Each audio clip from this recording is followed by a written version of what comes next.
1902 में इंग्लैंड में महारानी विक्टोरिया के पुत्र एडवर्ड सप्तम की ताजपोशी हुई।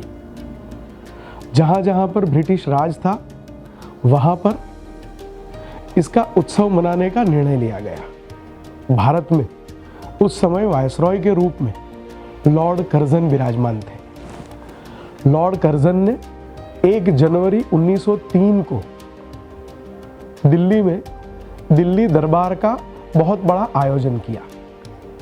इस दिल्ली दरबार में पूरे भारत के सभी राजाओं को बुलाने का निर्णय लिया गया। सभी राजाओं को एक परिपत्र जारी किया गया। उस परिपत्र में लिखा गया कि सभी राजाओं को 31 दिसंबर को दिल्ली पहुंचना है और दिल्ली में एक बहुत बड़ा जुलूस निकाला जाएगा। इस जुलूस में सबसे आगे लॉर्ड कर्जन हाथी पर विराजमान होंगे और उनके पीछे हर एक राजा अपने राज्य प्रतीक के साथ हाथी पर विराजमान होके लॉर्ड कर्जन के पीछे पीछे चलेंगे।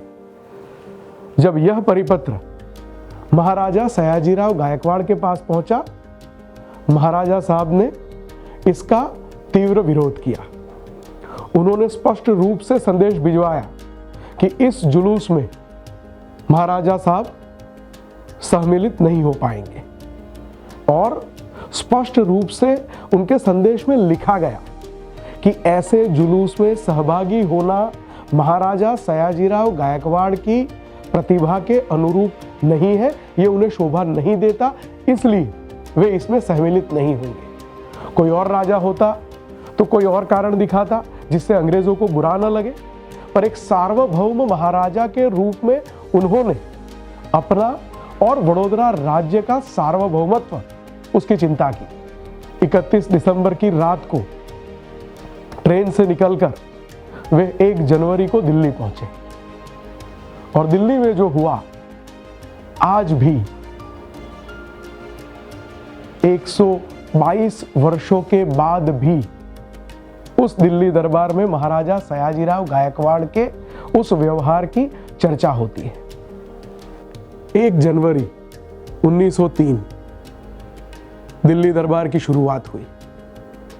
लॉर्ड कर्जन, उनका आशय इस दिल्ली दरबार को आयोजित करने का यही था कि भारत के राजाओं के ऊपर एक प्रभाव डाला जाए, भारत के राजाओं के ऊपर एक दबाव डाला जाए।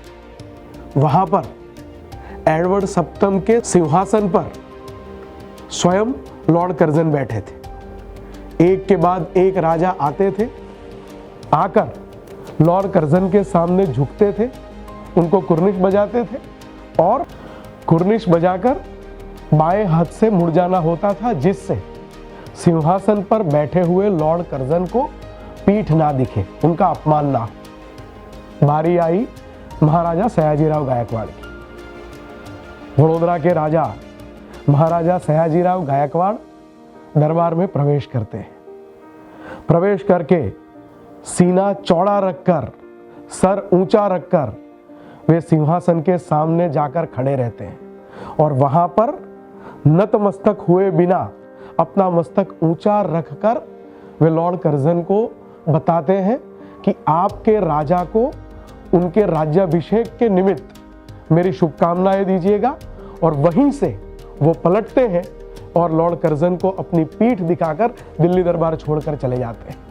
सिंहासन को पीठ दिखाना ये किसी छोटे राजा के लिए अपने क्षमता से बाहर की बात थी, पर ये महाराजा सयाजीराव गायकवाड़ थे, एक सार्वभौम महाराजा थे। अपने साथ अपने राज्य का, अपनी प्रजा का सर ऊंचा रहे, उसकी चिंता करने वाले राजा थे। और इसीलिए उस दिल्ली दरबार में जब पूरे भारत के राजा लॉर्ड कर्जन के सामने झुक रहे थे, तब उन्होंने मस्तक ऊंचा रखकर अपनी शुभकामना देकर उसको पीठ दिखाकर वहां से निकल जाना ठीक समझा।